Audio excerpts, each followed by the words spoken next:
When you picture a Wild West prison break, what comes to mind? Is it a stick of dynamite, a huge explosion, and a cloud of dust clearing to show a gaping hole in the jailhouse wall? Maybe it's a full-on assault with a loyal gang riding into town, guns blazing to bust their leader out. We've all seen it 100 times in the movies. But the truth, the real story of how outlaws cheated the hangman's noose, is way more clever. A lot more desperate, and in some cases, just plain bizarre. The fact is, frontier jails were a world away from the supermax prisons of today.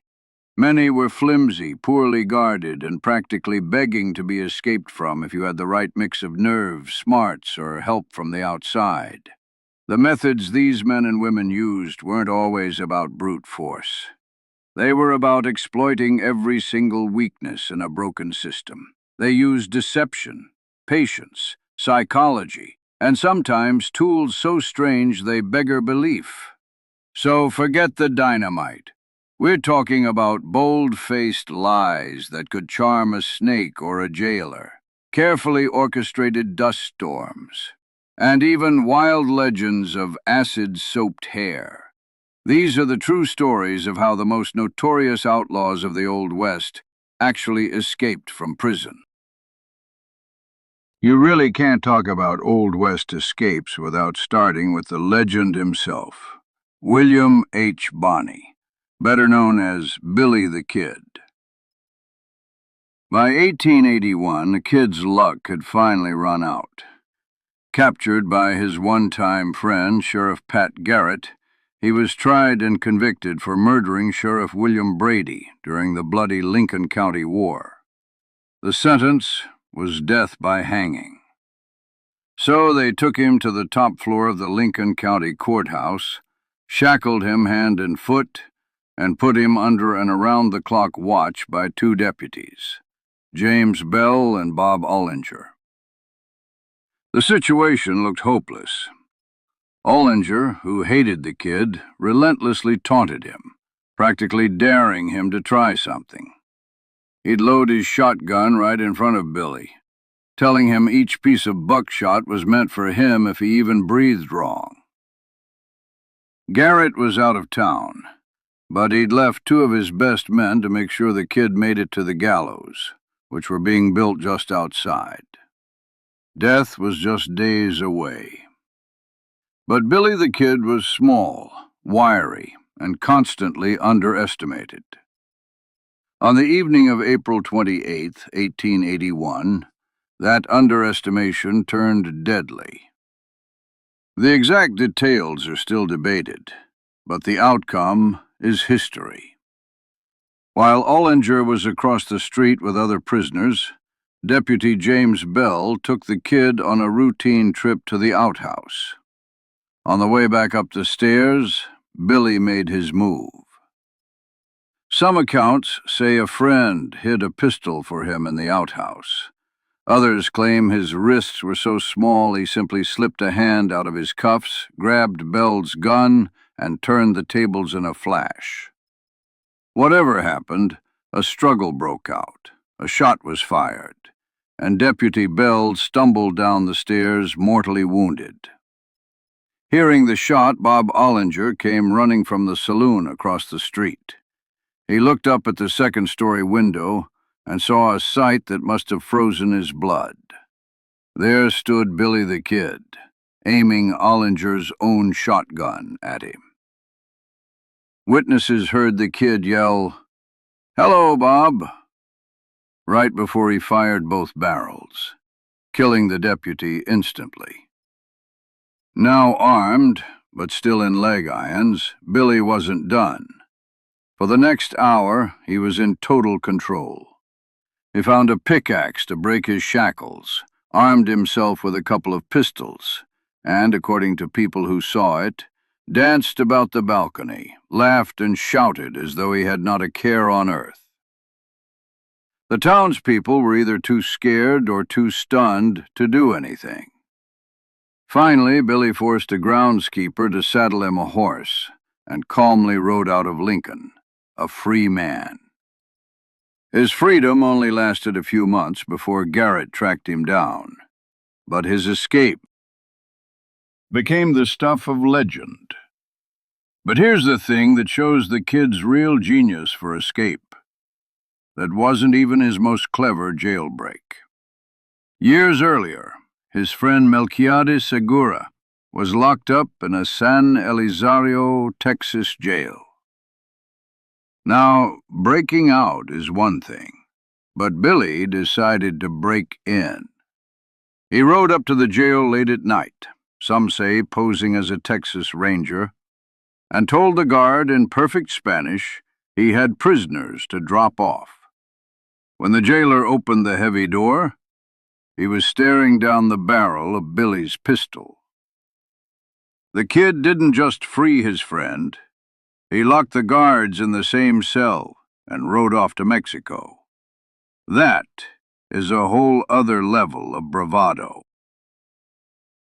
Not all escapes were about bullets and bravado.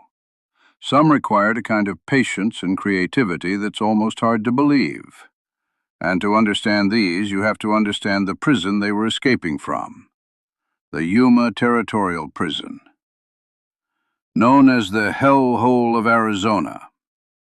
Carved out of desert rock on a bluff over the Colorado River, with thick walls and solitary confinement cells called dark holes, it was built to be escape-proof. The summer heat was brutal, discipline was harsh, and the surrounding desert was a death sentence.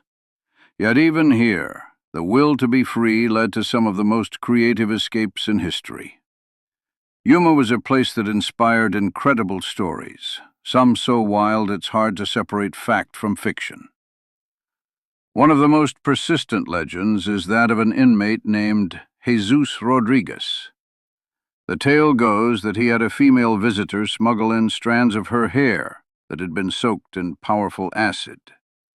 Over weeks, maybe even months, Rodriguez would have patiently used these corrosive threads to saw away at the iron bars of his window. Imagine the sheer determination, the slow, repetitive motion, night after night, as the acid-infused hair gradually ate through the metal. While it makes for a fantastic story, its factual basis is shaky at best, standing as more of a testament to the prison's myth-making reputation than a documented event. Yuma saw other, more verifiable forms of ingenuity. Some inmates were opportunists who knew how to use their environment. One day, a massive Arizona dust storm, a real haboob, slammed into the prison. Visibility dropped to near zero, and the wind howled. In the middle of the chaos, with the guards practically blinded, a pair of inmates, sometimes remembered as the Gallagher brothers, made their break. They used the storm as perfect cover and just slipped away. Like many others, their freedom was short-lived. A team of relentless Apache scouts eventually tracked them down. But their story shows that the best escape tool wasn't always a gun or a file, but sometimes the raw power of nature itself. The legendary tales from Yuma and Billy the Kid's violent breakout are captivating, but they're only part of the story. The truth is, escaping a frontier jail was often less about a grand plan and more about exploiting a system that was fundamentally broken. Most local jails, or calabooses, weren't stone fortresses. They were often the first buildings thrown up in a town, made hastily from wood, logs, or whatever was cheap. Imagine a single-room wooden shed. Security might be a single underpaid jailer, who in many towns just went home at night, leaving the prisoners completely alone. In one case, a prisoner simply sawed his way out of a wooden jail because no one was there to stop him. In another, a group of cowboys reportedly just lifted a corner of the jail off the ground so their buddy could wiggle out. The jail in Arroyo Grande, California, was such a joke that prisoners breaking out became a common town spectacle. Even Roy Bean, before he was the law west of the Pecos, supposedly escaped to San Diego jail by using a simple jackknife to carve his way through the soft mortar between the stones. And one of Billy the Kid's first escapes was from a Silver City jail, where he's said to have shimmied up a chimney to freedom. These weren't elaborate plots. They were just smart outlaws taking advantage of shoddy construction. On top of the weak buildings, the human element was the biggest wild card. A poorly paid lawman might be bribed to look the other way. More often, though, outlaws had a network of sympathizers. Friends, family, or lovers were often willing to risk it all to help. A visitor could smuggle in a file baked into a cake, or a pistol hidden in a book. The female outlaw Pearl Hart allegedly escaped a supposedly secure jail simply by charming a sheriff, who she later claimed fell for her. Accomplices could create a distraction, like a fire on the other side of town, or just have a fast horse waiting. And finally, if an outlaw made it outside the walls, their greatest accomplice was the land itself. The vast, rugged terrain of the American West was the perfect place to disappear. With communication only as fast as a horse, or a telegraph wire that could be easily cut, organizing a posse was slow work. An escapee with just a few hours' head start could vanish into the mountains or deserts.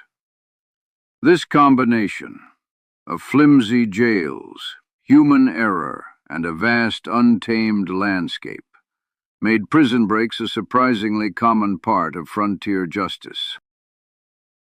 If you found these real stories of the Old West as fascinating as we did, be sure to subscribe and hit that notification bell for more dives into the hidden corners of history.